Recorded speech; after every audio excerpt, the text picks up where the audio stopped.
Hello everyone, मैं हूं गुलजार और स्वागत है आपका Bharat the learning spot Hindi में। तो इस वीडियो में हम शुरू करेंगे क्लास 8 सोशल साइंस का चैप्टर नंबर 6, जिसका नाम है संसदीय प्रणाली, विधायिका और कार्यपालिका। ठीक है, संसदीय प्रणाली मतलब किस तरीके से भारत में शासन चलता है, जो कि संसद का शासन होता है, तो उसके बारे में हम जानेंगे। विधायिका के बारे में जानेंगे। विधायिका बेसिकली जो कानून बनाने का काम करती है, ठीक है, पूरे देश के लेवल पर या राज्य के लेवल पर जो कानून बनाया जाता है उसको हम विधायिका बोलते हैं। और कार्यपालिका जो कि इन कानूनों को लागू करने का काम करती है, प्रशासन संभालने का काम करती है। तो कार्यपालिका में बेसिकली राष्ट्रपति, प्रधानमंत्री, सरकारी अधिकारी वगैरह ये सब शामिल होते हैं। ठीक है, तो यहाँ पे जो कोट दिया गया है वो है अल्लादी कृष्ण स्वामी अय्यर का, जो कि संविधान सभा की चर्चा में इन्होंने बोला था नवंबर 1949 में।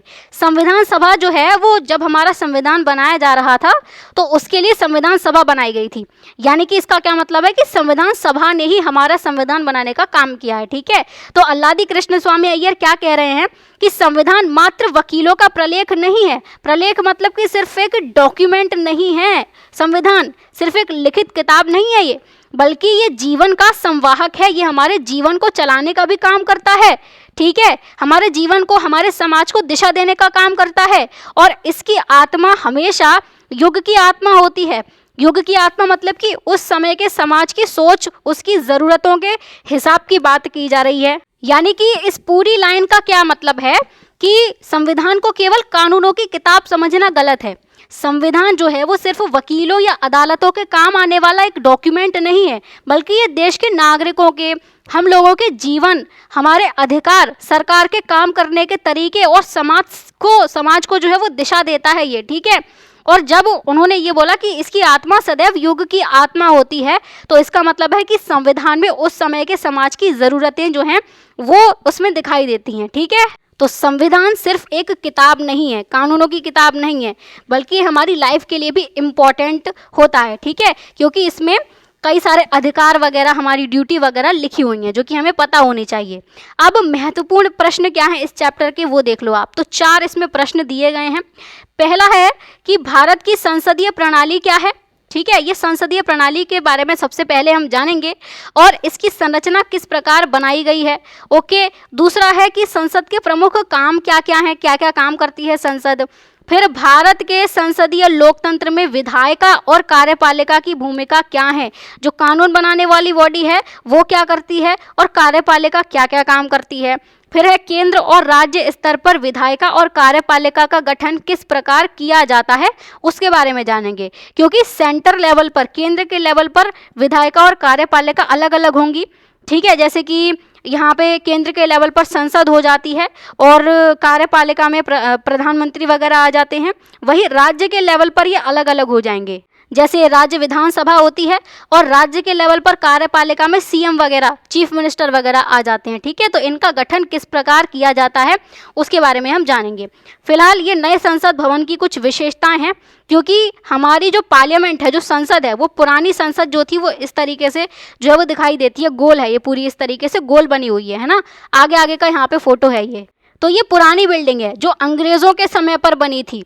ठीक है, 1920 के आसपास, 1921 के आसपास की बिल्डिंग है वो। लेकिन अब नई संसद बनाई गई है, तो नई संसद की ये कुछ विशेषताएं यहाँ पे दिखाई गई हैं। ये सारी चीज़ें, ये अशोक चक्र आपको सामने देखने को मिल जाएगा और ये एक गैलरी जो है वो देखने को मिल रही है, जहाँ पे इंडियन एलिमेंट, इंडिया की प्राचीन धरोहर जो है वो शो करी गई है। ठीक है, और यहाँ पे नीचे एक हाथी है, हाथी जो है वो पावर को शो करता है। और ये जो है ये इसकी छत दिखाई जा रही है, नीचे से ऊपर का टॉप व्यू लिया गया है। ठीक है, छत दिखाई जा रही है।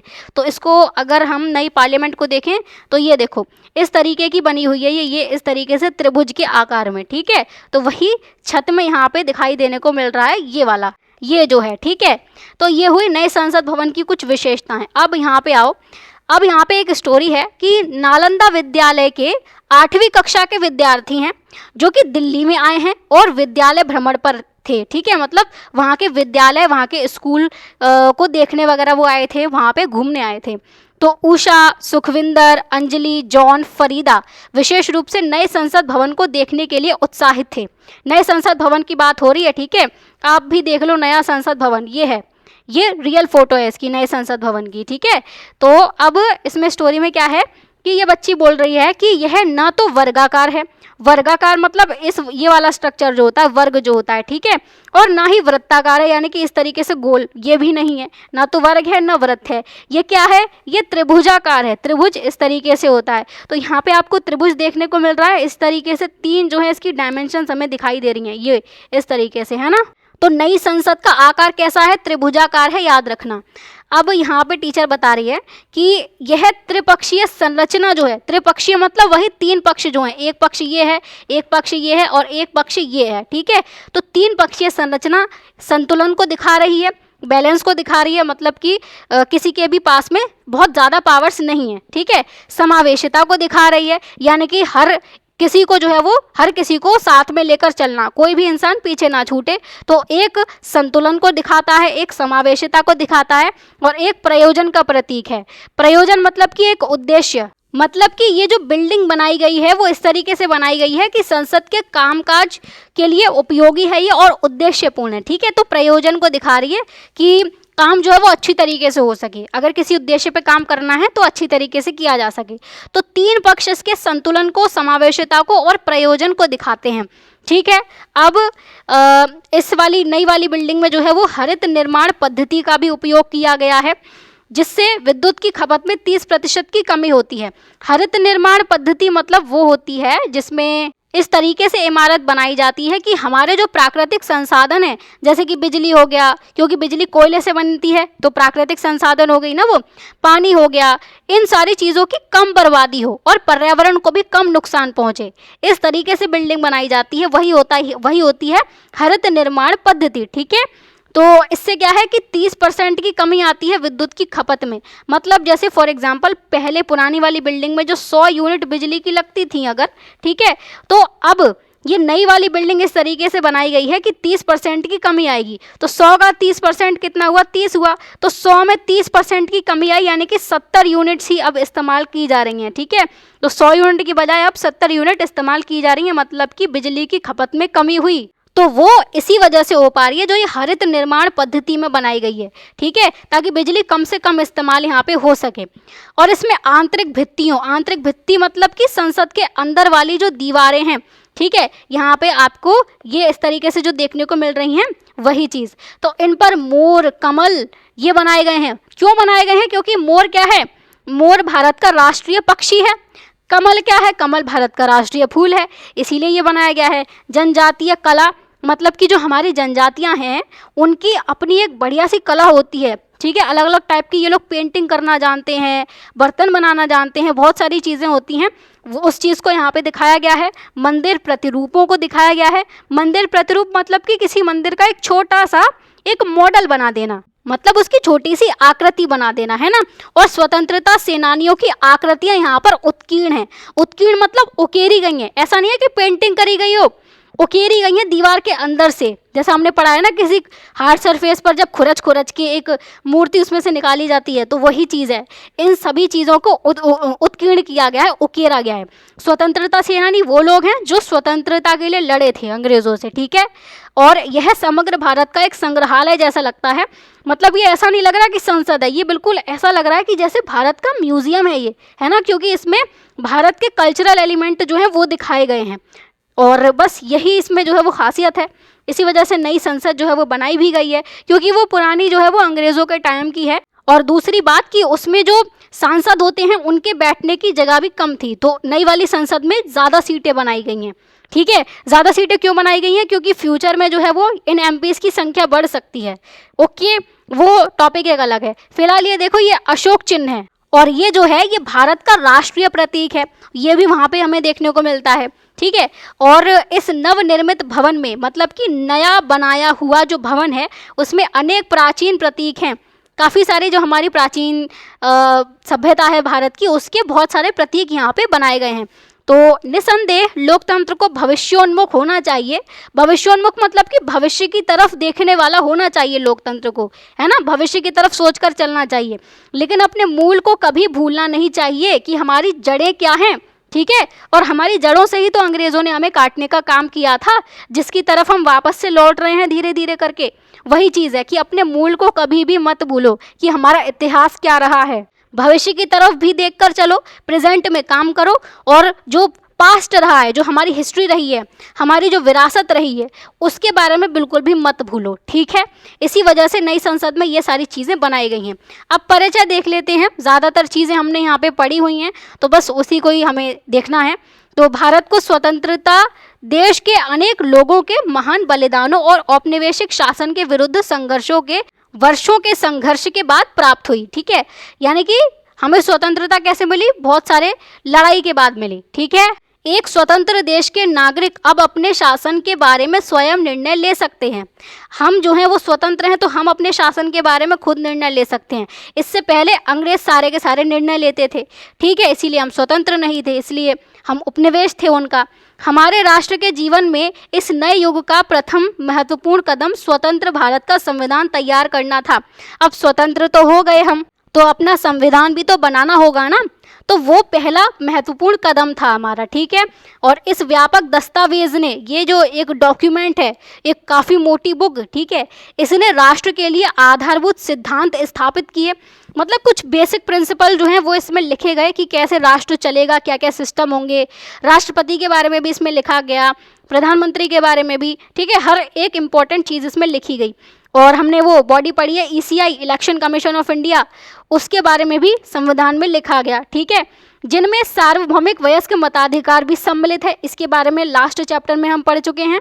जो देश के सभी वयस्क नागरिकों को उनकी सामाजिक या आर्थिक पृष्ठभूमि, मतलब वो सोशली कैसे भी हों, उनकी कोई भी जाति हो, आर्थिक पृष्ठभूमि मतलब उनके पास में पैसे हो या ना हो, वो रिच हो या ना हो, उससे कोई फ़र्क नहीं पड़ता। लिंग यानी कि वो पुरुष है कि महिला है, उससे कोई फ़र्क नहीं पड़ता। उसकी जाति क्या है, उसका धर्म क्या है, तो इन सब चीज़ों के भेद के बिना उसको मतदान का अधिकार जो है वो प्रदान करता है हमारा संविधान, ठीक है, जिसमें ये सार्वभौमिक वयस्क मताधिकार सम्मिलित किया गया है। ओके, भारत की जनता अपने प्रतिनिधियों का प्रत्यक्ष चुनाव करती है, डायरेक्टली अपने रिप्रेजेंटेटिव चुनती है, जो लोकसभा के सदस्य बनते हैं, ये हम जानते हैं। क्योंकि भारत के पूरे देश के लेवल पर बात हो रही है, तो पूरे देश के लेवल पर जो प्रतिनिधि चुने जा रहे हैं वो लोकसभा के ही सदस्य होंगे, ठीक है। इन निर्वाचित प्रतिनिधियों में से बहुमत दल, जिसको बहुमत मिल जाता है, वो सरकार का गठन करता है, ठीक है। ये भी हमने पढ़ा हुआ है कि 50% से ज़्यादा जिसको सीट मिल गई लोकसभा की, तो उसकी सरकार बन जाती है। और अगर नहीं बन पाती है तो फिर गठबंधन जो है वो लोग बना सकते हैं, अलग अलग पार्टियां मिलकर एक सरकार बनाती हैं फिर, ठीक है। संसद सरकार की सर्वोच्च विधायी संस्था है, मतलब कि सरकार के लिए सबसे ऊंची, सबसे ऊपर कोई विधायी संस्था है तो वो संसद है। विधायी संस्था मतलब कानून बनाने वाली संस्था, ठीक है। तो संसद से ऊपर कोई ऐसी कोई बॉडी नहीं है जो कि पूरे देश के लिए कानून बनाती हो, संसद सबसे ऊपर है, ठीक है, यह देश के लिए कानून बनाती है। इसमें जनता के सभी निर्वाचित प्रतिनिधि सम्मिलित होते हैं, क्योंकि लोकसभा में तो जनता डायरेक्टली चुने हुए प्रतिनिधि भेजती है, और राज्यसभा में जो 245 मेंबर हैं उसमें 233 भी निर्वाचित ही होते हैं, लेकिन इनडायरेक्टली, और बाकी के 12 को राष्ट्रपति चुनते हैं या राष्ट्रपति नॉमिनेट करते हैं, ठीक है। तो मतलब ज़्यादातर सभी निर्वाचित प्रतिनिधि ही इसमें सम्मिलित होते हैं कानून बनाने में, और यह सरकार के कार्यों को नियंत्रित और निर्देशित करती है। मतलब ये देखती है कि सरकार किस तरीके से काम कर रही है, सरकार से सवाल पूछती है कि सरकार ने क्या काम किया, कितना पैसा खर्च किया, कौन सी नई स्कीम जो है वो लागू करी, ठीक है, इन चीज़ों पर बात होती है। और सरकार जो भी फैसले ले रही है उनका जवाब संसद में वो देगी। यानी कि क्या मतलब है कि सरकार संसद के लिए जवाबदेह होती है, संसद के लिए उत्तरदायी होती है, ठीक है। तो यही चीज़ है। और निर्देशित करना मतलब कि संसद में जो भी कानून बनाया जाता है उसके हिसाब से ही सरकार को काम करना होता है, तो निर्देशित करना भी हो गया वो, ठीक है। सरकार की नीतियों पर भी संसद में ही चर्चा की जाती है, ओके। इसलिए सरकार को जनता की सहमति से कार्य करते हुए देखा जा सकता है, क्योंकि सरकार बनी ही बहुमत से है। और बहुमत कब मिला होगा? जब मेंबर ऑफ पार्लियामेंट जो हैं वो, मतलब इस सरकार के पास में लोकसभा में 272 सीट तो मिनिमम तो होंगी ही, ठीक है, तब उसे बहुमत मिला होगा। और ये सीट कब मिलेंगी? जब जनता ने उन लोगों को चुना होगा, तभी तो मिलेंगी ना। तो हम यही बोल सकते हैं कि जनता की सहमति से काम करती है सरकार, जो भी करती है।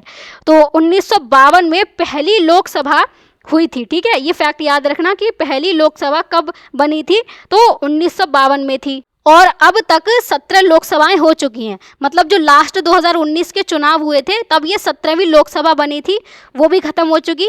और जो जून 2024 में लोकसभा के चुनाव हुए थे तो 18वीं लोकसभा का गठन हुआ। ये फैक्ट याद रखना, ठीक है, कि जो 2024 से पहले तक तो 17 लोकसभाएं हो चुकी हैं। पहली लोकसभा का गठन कब हुआ था? 1952 में, क्योंकि 1951 से 52 में क्या हुआ था, इस साल में चुनाव हुए थे, ठीक है। तो लोकसभा का गठन 1952 में हुआ था, पहली लोकसभा। ओके, तो ये डेटा आपको याद रखना है। अब यहाँ पे हमारी पुरानी संसद ये आपको सामने देखने को मिलेगी, जिसे अब संविधान सदन कहा जाता है। संविधान सदन हम इसको क्यों बोलते हैं? क्योंकि इसी बिल्डिंग में जो है ना, वो संविधान सभा की बैठक हुआ करती थी, संविधान बनाया गया था इसी पुरानी वाली पार्लियामेंट में। ओके, तो इसीलिए इसको संविधान सदन कहा जाता है। याद रखना, पुरानी संसद को बोल रहे हैं, नई वाली संसद को संविधान सदन नहीं बोल रहे हम, ठीक है। तो पुरानी संसद का निर्माण हुआ था 1920 के दशक में। दशक मतलब 10 सालों का टाइम पीरियड है ना। बेसिकली 1921 में इसका काम शुरू हुआ था, बनना शुरू हुआ था, और बनकर तैयार हुई थी 1927 में। तो 1927 में ही इसका उद्घाटन हुआ था। तो ये लगभग 6 साल लगी थी, इसीलिए यहाँ पे आपके लिए लिख दिया गया है कि 1920 के दशक में इसका निर्माण हुआ। संविधान सभा ने अपने विचार विमर्श के लिए यहीं पर बैठक की थी, ये आगे लिखा हुआ ही है। संविधान सभा से कंफ्यूज मत होना, ये वो सभा है जिसने हमारे देश के लिए कॉन्स्टिट्यूशन बनाया, संविधान बनाया। चाहो तो यहीं साइड में लिख लो, ठीक है। और यह 7 दशकों से भी अधिक समय तक संसद भवन के रूप में प्रयुक्त तो होता रहा, यही संविधान सदन जो है, ठीक है। 7 दशक मतलब कि 70 साल से भी ज़्यादा समय के लिए। और बेसिकली ये 1927 से संसद के रूप में इस्तेमाल किया जा रहा है। जो नई संसद बनी थी उसका उद्घाटन 2023 में हुआ। तो 2023 तक या 2023 से पहले तक ये पुरानी संसद ही, जो संविधान सदन है, वो संसद के रूप में ही इस्तेमाल की जा रही थी। तो लगभग 96 ईयर्स जो हैं उसमें ये संसद के रूप में इस्तेमाल की गई थी। लेकिन यहाँ पे 7 दशक बोले गए हैं, ये शायद इसीलिए बोले गए हैं क्योंकि लगभग 70 साल तो हैं जो है वो हमारी आज़ादी को हो गए हैं ना। क्योंकि 1947 में आज़ादी मिली थी और अभी 2026 जो है, या इसे छोड़ें तो 2023 की बात करें तो लगभग 70 साल ही हो रही हैं। वो ऊपर नीचे है वो अलग चीज़ है। तो इससे भी पहले से, मतलब आज़ादी से भी पहले से इस भवन का, इस संसद का इस्तेमाल किया जाता रहा है भारत में, ठीक है, जो कि अंग्रेज़ करते थे। तो ये पुरानी संसद हो गई। और नई संसद ये आपको सामने देखने को मिलेगी, जो कि त्रिभुजाकार है, नई दिल्ली में बनाई गई है। ये वो भी नई दिल्ली में ही थी। तो नई दिल्ली में संसद भवन का निर्माण क्षमता को दिखाता है। क्षमता मतलब कि इस नए भवन में, इस नई बिल्डिंग में ज़्यादा लोगों के बैठने और काम करने की कैपेसिटी है, ठीक है। प्रौद्योगिकी को दिखाता है, यानी कि नई जो आधुनिक टेक्नोलॉजी है और सुविधाएं हैं उसका इस्तेमाल इसमें किया गया है। जैसे कि हमने पढ़ा है ना, हरित क्या नाम था उसका हिंदी में, हरित पद्धति थी, हरित निर्माण पद्धति नाम था, है ना। उसका इस्तेमाल किया गया है। तो वो प्रौद्योगिकी को दिखाता है, स्थिरता को दिखाता है। मतलब कि भवन जो है वो लंबे समय तक टिकाऊ रहेगा और पर्यावरण के लिए भी एक बेहतर है ये, ठीक है। ज़्यादा पर्यावरण को नुकसान नहीं पहुंचाएगा, तो स्थिर है, सस्टेनेबल जिसे बोलते हैं। और सुरक्षा भी है इसमें, मतलब कि आधुनिक सुरक्षा व्यवस्था का भी इसमें ध्यान रखा गया है कि कोई भी आके बमबारी ना कर दे यहाँ पे, ठीक है। तो बढ़ती आवश्यकताओं को पूरा करने के लिए किया गया है। ये जो देश की हमारी नई नई बढ़ती हुई आवश्यकताएं हो रही हैं उसके हिसाब से ही ये बिल्डिंग बनाई गई है, ठीक है। ये क्लियर हुआ आपको? तो ये परिचय हो गया। अब जो नेक्स्ट हमें पढ़ना है वो पढ़ना है भारतीय संसद की संरचना, ठीक है। तो इसको हम नेक्स्ट वीडियो में पढ़ेंगे। बाकी ये वीडियो अगर आपको अच्छी लगी हो तो वीडियो को लाइक ज़रूर कर देना और शेयर कर देना। एंड अगर कोई भी डाउट हुआ हो कहीं पर भी तो उसको कमेंट्स में मेंशन कर देना, ठीक है। तो चलिए फिर मिलते हैं अगली वीडियो में। Till then take care and keep learning.